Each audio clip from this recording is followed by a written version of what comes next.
Welcome to This Explainer.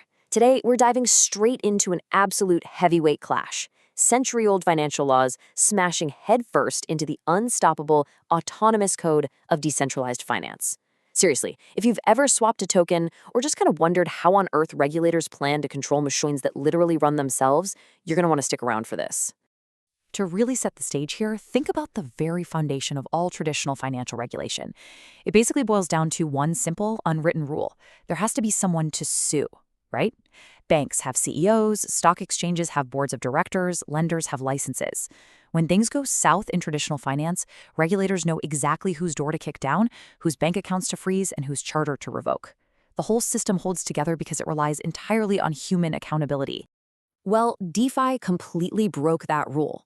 The entire premise of decentralized finance is built on code running completely autonomously.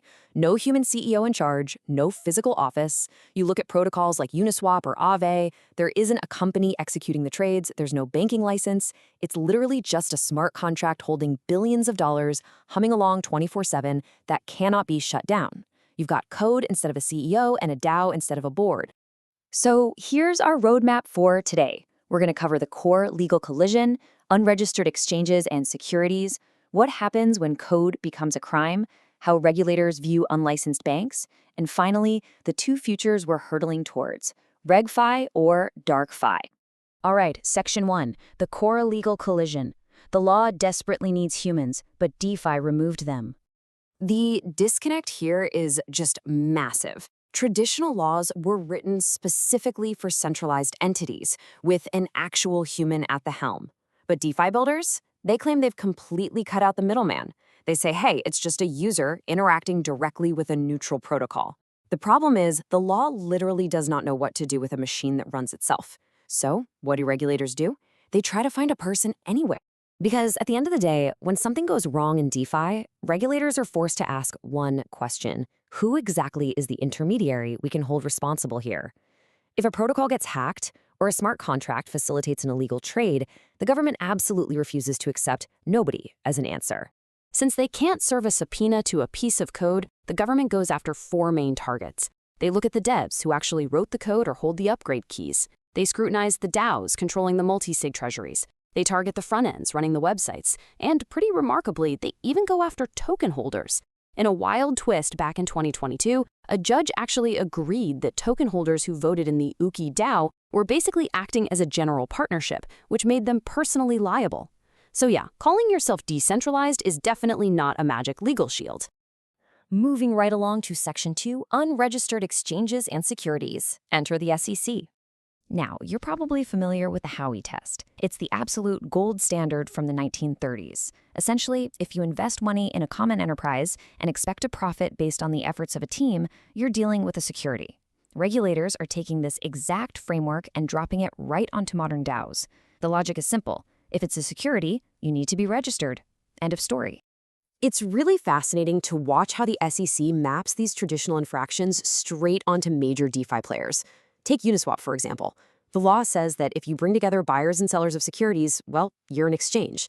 So the SEC slaps Uniswap Labs with a Wells notice in 2024, essentially arguing their interface acts as an unregistered broker. Then look at lending pools like AIF, taking user deposits and paying out a yield. That looks an awful lot like what BlockFi did, and that cost them a massive $100 million fine. The SEC is looking right past the smart contracts and applying classic financial violations directly to these platforms.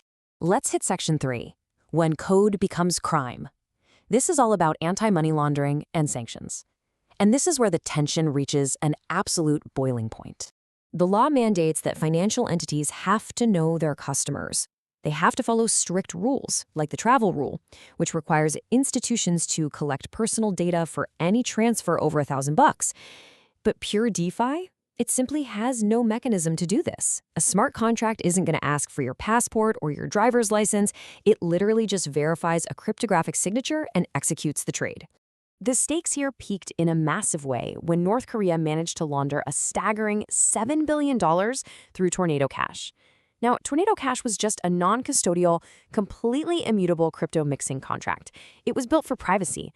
But bad actors started using it on an industrial scale, and that forced regulators to make a drastic, totally unprecedented move.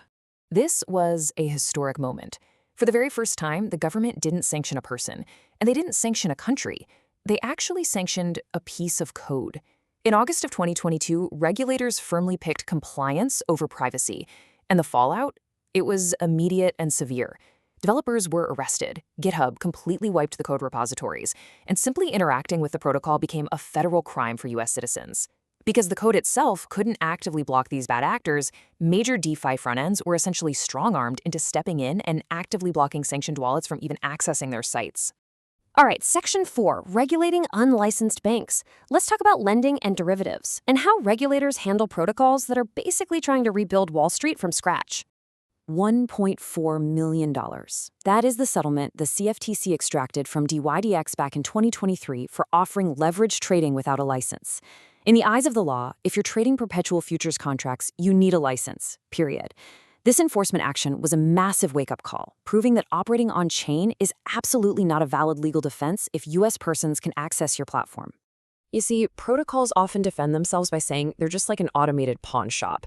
They run on flawless, over-collateralized code, so there's no real credit risk, right? But regulators, they look at that and just see an unlicensed bank. To them, any platform that pools funds together and promises to pay a yield is subject to traditional banking laws. The code might be technically flawless, but the function, the actual economic reality of what it's doing, is exactly what these agencies were built to regulate. Which brings us to Section 5, two futures, RegFi or DarkFi. We have officially reached the end game for the industry, and let me tell you, the middle ground is vanishing fast.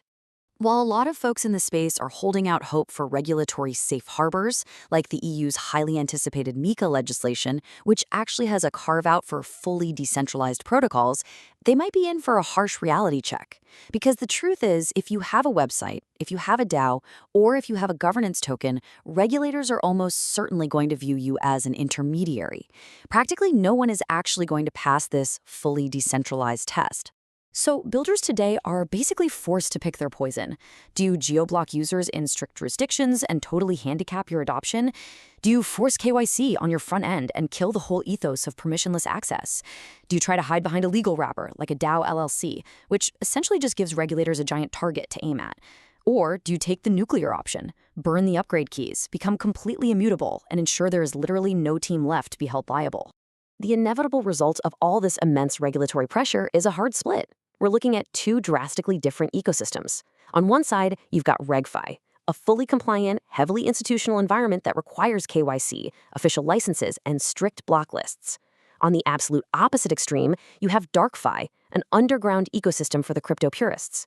It remains totally immutable and anonymous, but it operates without accessible front ends, making it incredibly risky and, for the most part, highly illegal in places like the US.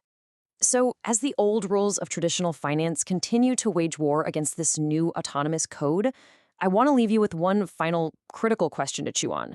When that middle ground completely disappears, will you choose compliant centralization or illegal anonymity? Thanks for joining me for this explainer. The collision between code and law is really just getting started, and how it all shakes out is going to shape our financial system for decades to come.